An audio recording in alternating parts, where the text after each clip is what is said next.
everyone, welcome back to my channel.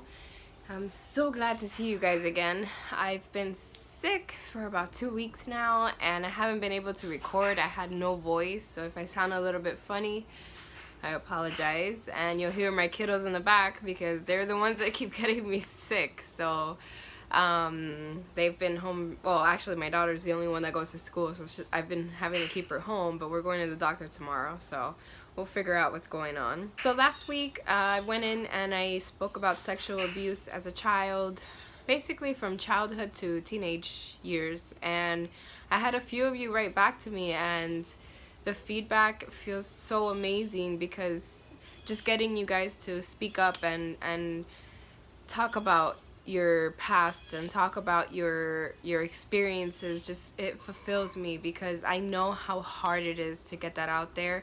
But once you start releasing that stuff, it's a huge step, whether you guys know that or not. It's a humongous step.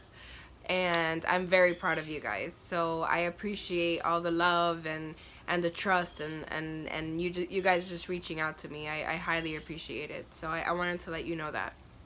So this week I wanted to tap into having PTSD, having anxiety, having depression. I wanted to let you guys know more about what that feels like for me. It came from the trauma of childhood.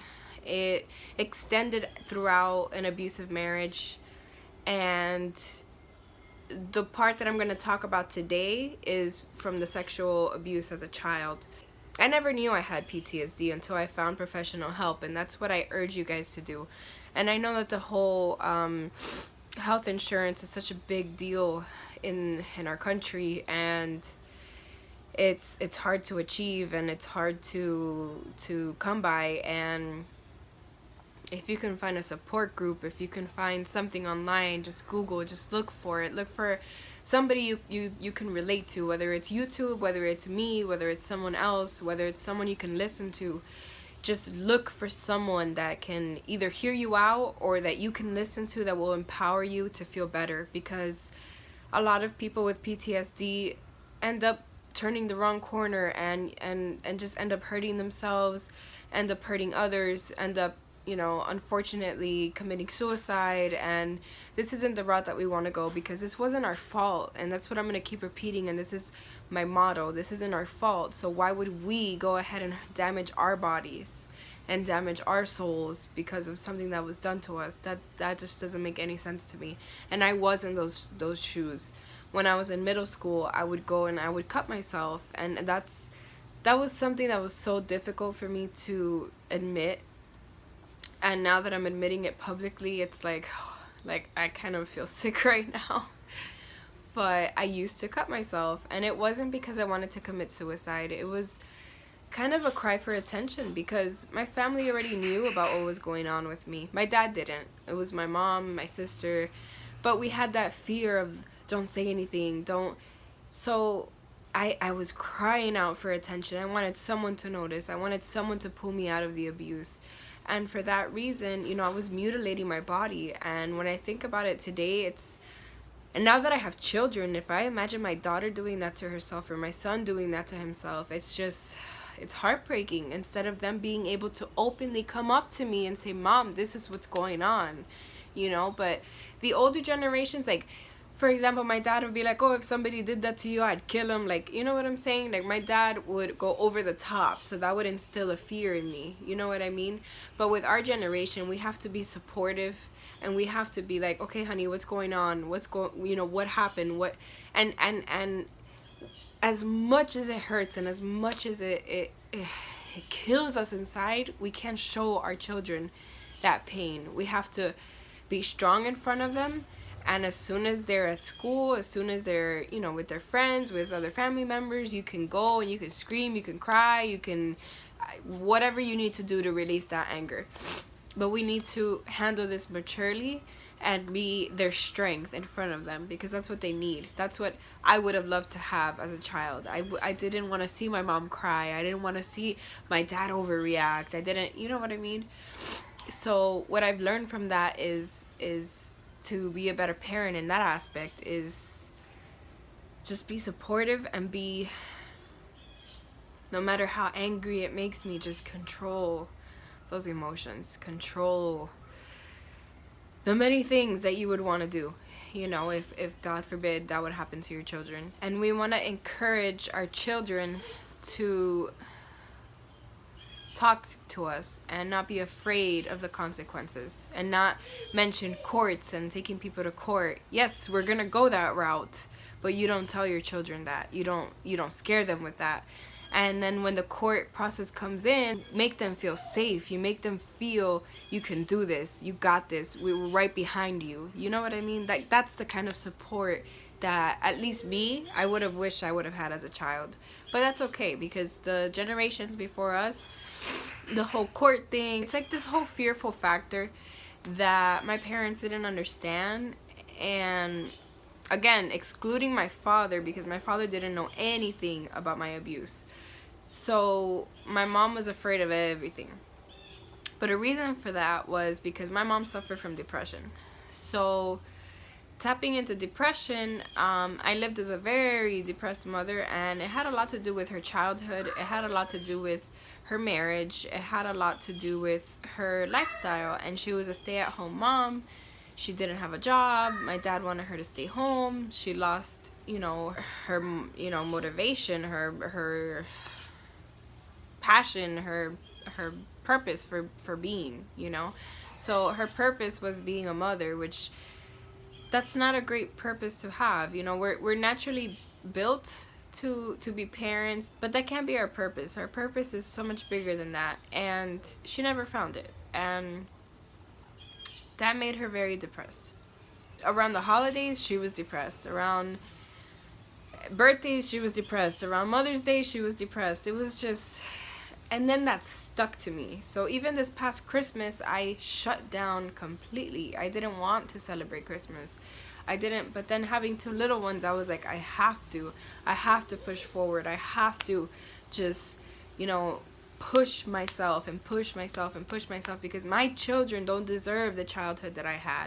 Although having my sister around, she made my childhood very fun, and she would be the one to decorate and go out and get presents and push my mom to go shopping, and my sister was the one that did all that stuff because she was really into that stuff. She still is, actually. She did that this year, actually. With the depression, it's what I want to talk about is what it feels like, but like for my mom's generation, she's in her 60s, and she didn't learn about mental health. Back then it was like either you ended up in an insane asylum, in their words, which is a mental health institution, which but for them it's a scary thought. It's not somewhere where you get better, it's somewhere where you're trapped and you get worse. She was afraid of all of that. She was afraid of getting help. She always thought, if I get help, they're gonna take my children. If I get help, I'm gonna end up in jail. It's not like that, but it's okay, because she did the best that she could with what she had. So I've had many years of anger, many years of holding in grudges towards my mom and holding in all this pain. And like I said, why would you have to be depressed around my life?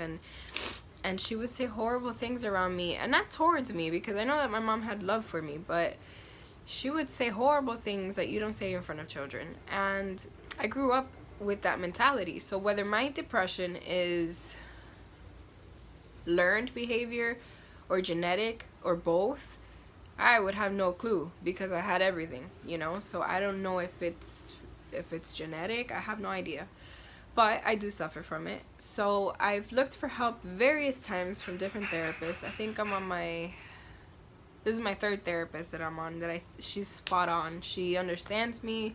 She puts me in my place when she has to. I'm very stubborn when it comes to change, when it comes to understanding, when it comes to putting actions towards my words and things that I want to do. So she highly recommended antidepressants. She highly recommended medication for anxiety, and I was against it. I was afraid, and I was like, no, I don't want to become addicted. But I kept having relapses. Like, the therapy would make me better for a week, like the talk therapy, getting everything out. And then I would be better for a week, and then all of a sudden I'm like all depressed again, and I couldn't get out of bed type thing. And it was very hard to you know, I would do the bare minimum for my children. You know, I would give them their baths, I would feed them, take them, you know, take my daughter to school, things like that. But I wasn't enjoying my present time because I was so stuck in my past, basically. So with the knowledge that I have now, going to her week after week after week after week, it took me about 6 months to go and see a psychiatrist. And I was like, you know what? Fine. Like, I gave in. I was like, fine, I'll go see a psychiatrist. Like, let me go see. I'm just gonna get evaluated. I'm not gonna take any pills. I'm not gonna, you know, I'm not gonna fall into this trap. I'm not gonna, because there's so much controversy. So I went for my evaluation, and meeting the doctor, she was so bright and spirited, and like, just a happy spirit. Her smile, just beautiful. She was just such a beautiful soul. When she walked into that room, I just felt like that brightness and that trust, and I was able to speak to her, and I gave medication a try. And I have been on medication for a few months now, and it's hard to admit because I've never been one to agree with medication. I will be honest with you. Like, my stomach is in a knot right now because I'm saying this. But honestly, the quality of life that I have right now is nothing compared to what I had before. Nothing compared to what I had before. I was so depressed and angry all the time, and everything. I had so many triggers, which, you know, I still have some triggers, but now I'm able to identify them. And now I'm able to say, oh, wait, why am I mad? Like, I'm able to stop my thinking process and stop my emotions from attacking. So I go, wait, what happened? Why am I mad? What happened? What triggered me?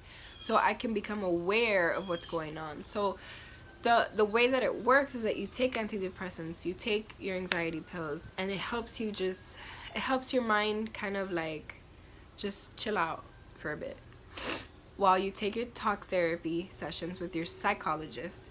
And while you do your talk therapy, you're working out your problems, your issues, you're getting all of your thoughts from your subconscious mind, you're bringing them forward to your conscious mind, you're dealing with them, you're facing all of these issues that you've been holding back in these little black boxes that you never wanted to touch. But as soon as you start opening them up and digging through and throwing them out, that's when that liberty comes in, and then you can start weaning off the medication. Because that's how it works. And then once you start weaning off the medication, you already dealt with all your issues, you're healed.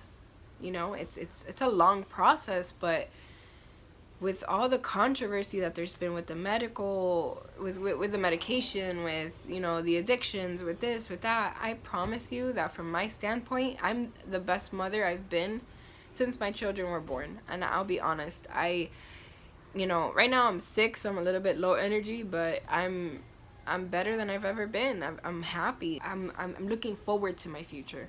Before I was like, for what? Like, what's the point? You know? And then when I would have my panic attacks, it would be like, it felt like the world was static. Like, everything was just like, you know, like everything would just jumble into this static that I couldn't breathe. And then now with the anxiety medication, I'm able to just catch my breath and say, everything's fine. I look at the trees. What my tactic is, I look outside, I look at the trees, I look at how everything's flowing. And I realize that time is not going as quickly as I think, you know, because anxiety makes you think that time is zooming by, and you're losing time, and you're losing time, and you're losing time, and you can't get through, you know. And once you look at how nature's flowing, it makes you realize how it's all in your head. It's an incredible detail that you miss without that little bit of help, you know. So I'm not sitting here encouraging you to go take medication, I'm not. I'm just giving you options, you know, whether you go to a psychologist, whether you go to a support group, whether you go to YouTube, whether you go to a psychiatrist, whether just something. Get out there and speak, become a speaker, become, you know, a person that helps other people. This has become empowering for me, to help others. And when people reach out to me, it's amazing. It's amazing to hear your stories, and it's amazing to to be able to help you guys. And again, not from a professional standpoint, but from personal experience. Like, if you guys were, you know, my friends or people that I've known forever, because I understand where this comes from. So that's, you know, with going back to PTSD, there's triggers involved. There's, you know, if you want to notice in your children if there's something going on, they pull back, they retract, they become introverted, they may even wet the bed, they suck their thumbs, they, you know, like they just, they become babies again. And that happened to me for some time. I can remember when I was 8, or there's some inappropriate behavior for their age and maturity in a sexual content. It won't be appropriate. So there's signs that you could look into when your children get, you know, depending on the age. When they're a little bit older, they'll be rebellious. They'll be I'm actually drinking tea for my cold. It's actually a ginger tea. It's really good. They get very rebellious. They shut down, or they go the opposite. They might get a little promiscuous and want attention, and you just gotta pay attention to those little signs. And I know that nowadays, with us working so much and having to provide and having to make money for our homes and our children and our families, it's hard to sit there and see all these signs, you know. It's tough, but you have to pay attention to your children so that you can help them before it's too late. And this is gonna tie into this whole bullying thing, because bullying can create PTSD. Bullying can cause this depression. This could cause the anxiety. But there's signs that you look forward to. So these things lead to bullying and lead to these children to just go out there and unfortunately, I'm not defending the shootings. I'm not defending the reason why these things happen. I'm not defending that because of mental health issues, other children deserve to die. And never in a million years would I defend this. I'm just saying that there's two sides to everything, and you don't know what these people are suffering when they go and have mass shootings, you know. And the children involved, if you can get the mass shooter help before he gets to that point, then none of these children will go through what they went through. And that's just my thought process. And it's heartbreaking, because when my child goes to school, I sit here and I worry, and I'm, you know, just by my phone 24/7. You know, God forbid something is going on in her school, in an elementary school. How sad is it for it to happen at any school, you know? But in an elementary school, what do those kids possibly do? You know, and any kid. Like, there's no... It's heartbreaking, and it's very hard for me to talk about. It's something I can't wrap my head around completely. I'm probably not ready to talk about it. And I feel that if these children are being helped from the beginning, it wouldn't get to this point. And the many people that we have in our society hurting one another, it's a huge social problem. It's a huge social problem. And we have to bring into account that mental illness is huge, because there's no attention on it. And instead we want to blame the guns, we want to blame religion, we want to blame race, we want to blame all these things, when you don't sit there and think, hey, maybe this person went through something so awful that they're just taking their rage out on everyone, you know. And